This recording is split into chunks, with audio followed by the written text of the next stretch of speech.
35 वर्षीय नवयुवक नौकरी छोड़ बना किसान, दिया कई लोगों को काम। एक कहावत है कि हिम्मत और हौसले मनुष्य को नामुमकिन को भी मुमकिन कर दिखाता है। जी हाँ, आपको एक ऐसी नवयुवक की बात कर रहे हैं जो स्पीच ऑडियोलॉजी सहायक वाणी का सरकारी नौकरी को छोड़ आज के दिन मशरूम की खेती कर अपने घर से लेकर कई घरों को रोजगार मुहैया करा रहे हैं। इससे लगभग 15 परिवार का जीवन यापन होता है। वो भागलपुर के एक छोटे से गाँव फतेहपुर के पासवान टोला के प्रीतम कुमार नागेश्वर पासवान के पुत्र हैं। प्रीतम बताते हैं कि हम 11वीं पास करके 2010 में जवाहरलाल नेहरू चिकित्सा महाविद्यालय से स्पीच एंड हियरिंग की पढ़ाई की। 2012 में बिहार शिक्षा परियोजना सहरसा में असिस्टेंट स्पीच थेरेपिस्ट कम ऑडियोलॉजिस्टिक सहायक वाणी के पद पर नियुक्त हुए। सरकारी कार्य और दबाव को देखकर 15 अगस्त 2016 को नौकरी से त्यागपत्र दे दिया। घर में बैठे बैठे सोचा कि अपना ही कोई काम कर स्वरोजगार को अपनाया जाए। एक माह बाद से ही अपने मामा के लड़का का सहयोग लेकर शुरुआती दौर में छोटे से खुद के घर में मशरूम का खेती करने की शुरुआत की। हम आपको बता दें कि ये एक ऐसा फसल है जो सिर्फ व सिर्फ ठंड के क्षेत्र में ही किया जा सकता है, लेकिन आज भागलपुर के जगदीशपुर प्रखंड क्षेत्र में 365 दिनों तक 1 बीघा खेत में मशरूम की खेती कर अपने परिवार के साथ साथ कईयों के परिवार के जीविकोपार्जन का सहारा बन चुके हैं। पहले देश विदेश के लोग इस मिट्टी के कतरनी चूड़ा और चावल का ही स्वाद ले रहे थे, लेकिन आज के समय में मशरूम का भी स्वाद चख रहे हैं। साथ ही साथ यहाँ के मशरूम भागलपुर जिला के साथ कई अन्य शहरों कोलकाता सिल्लीगुड़ी तक के लोग स्वाद चख रहे हैं। किसान के द्वारा बताया गया कि यहाँ अभी तक सरकार या सरकार की किसी भी तरह की मदद नहीं मिली है। हम लोगों को इस खेती में ज़्यादा समस्या बिजली की आपूर्ति और उसका कॉमर्शियल बिल के चलते बहुत बड़ी समस्या आती है। इसमें हमारे पूरे अपने परिवार के साथ साथ अन्य कई परिवारों का जीविकोपार्जन का साधन बना हुआ है। देखिए, ये दुनिया को पता है कि जगदीशपुर का कतरनी पूरे ऑल ओवर इंडिया के अलावा और बाहर कहाँ जाता है ये तो आइडिया नहीं, बट पूरे ऑल ओवर इंडिया में जाता है, ये तो आप जान ही रहे हैं। लेकिन ये भी आपको जानना होगा कि कुछ ऐसे जगह हैं जहाँ पे कि पानी का अभाव होता है और वहाँ पे खेती नहीं हो सकती है। तो उसी में से मैं जगह ढूंढ रहा था कि मुझे मशरूम का काम करना है, क्योंकि मैं प्रॉपर तो रहने वाला भागलपुर सबौर से हूँ। तो वहाँ पे इस तरह का मुझे लैंड नहीं मिल रहा था जहाँ पे कि मैं काम कर सकूँ सही से। तो यहाँ पे क्योंकि मेरा कुछ ज़मीन है अपना, तो मैं इसी सिलसिले में यहाँ आकर के ढूंढ रहा था कि कहीं पे अच्छा सा ज़मीन मिल जाए जिसमें मैं मशरूम का काम कर सकूँ। तो ये जगह मुझे मिला जो कि रोड के किनारे में ही है, एसएच के नीचे में ही है। तो फिर मैं ज़मीन मालिक से बात किया और वो एग्री किए और फिर मैंने यहाँ पे अपना सेटअप लगाया। जैसा कि आप पूर्व में जॉब में थे, एक सरकारी जॉब में थे, उसको छोड़कर यह आप काम शुरू किए, ये कैसे मन में हुआ कि हम जॉब छोड़ दें?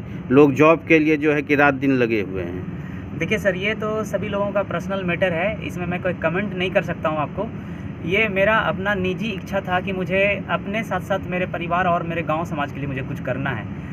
तो मुझे ये ख्याल आया कि अगर मैं जॉब करूँगा तो मैं मेरे लिए तो बेहतर कर ही लूँगा, बट इससे सिर्फ मेरी ही बेहतरी हो सकती है, ना मेरे समाज को कोई योगदान मिलेगा।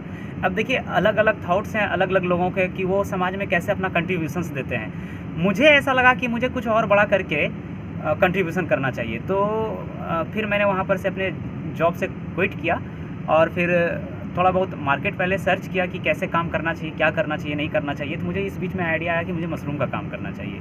तो मैंने छोटे पैमाने से इसका काम का शुरुआत किया था और तब से लेकर के आज 2016 सितंबर महीने से मैंने काम शुरुआत किया था और अभी 2022 चल रहा है, दिसंबर मंथ है। और मैं अभी जो आप खड़े हैं ये कंट्रोल यूनिट है, एसी यूनिट है। मैं यहाँ तक आया हूँ तो आप समझ ही पा रहे होंगे कि कितना समय लगा वहाँ से यहाँ तक आने में। देखिए सर, सबसे पहले आपको ये बात तो समझना होगा कि ये बात आपने बिल्कुल फैक्ट किया कि सीजनल और अनसीजनल, यानी कि सीज़न का मतलब हुआ कि जब ठंड का मौसम आता है। जैसे आपने हिमाचल प्रदेश का नाम लिया, गंगटोक का नाम लिया, तो गंगटोक के बारे में तो मुझे नहीं पता, बट हिमाचल के बारे में पता है कि वो पूरा जो एरिया का ठंड का एरिया होता है। और हिमाचल प्रदेश, सोनीपत, हरियाणा, ये सब शुरुआत में मशरूम तो ज़्यादातर उधर से ही होता था, सोलन में।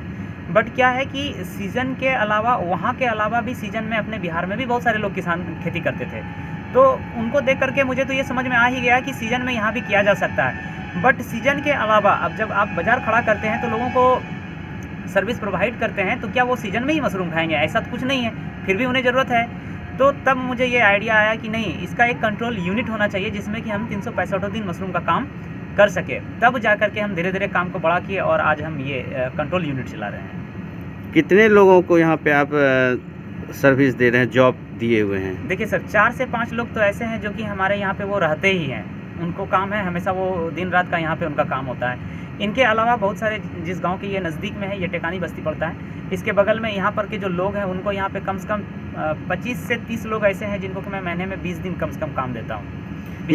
यहाँ से जैसे लोगों प्रोडक्शन तो कर लेते हैं, लेकिन मार्केट में जो है कि वो नहीं उतर पाते हैं, नहीं उतार पाते अपने प्रोडक्ट को, वो कितना कठिन है आपको यहाँ पे? शुरुआत में सर ये परेशानी आई थी, क्योंकि उस समय भागलपुर में लोग मशरूम तो खा रहे हैं, कल भी खा रहे थे, आज भी खा रहे हैं, बट कल में और आज में ये फ़र्क है कि जिस समय मैंने काम का शुरुआत किया था, मुझे बढ़िया से याद है कि 2017 के आसपास का वो टाइम था जहाँ की 5 से 10 किलो मशरूम बेचने में मुझे परेशानी होती थी।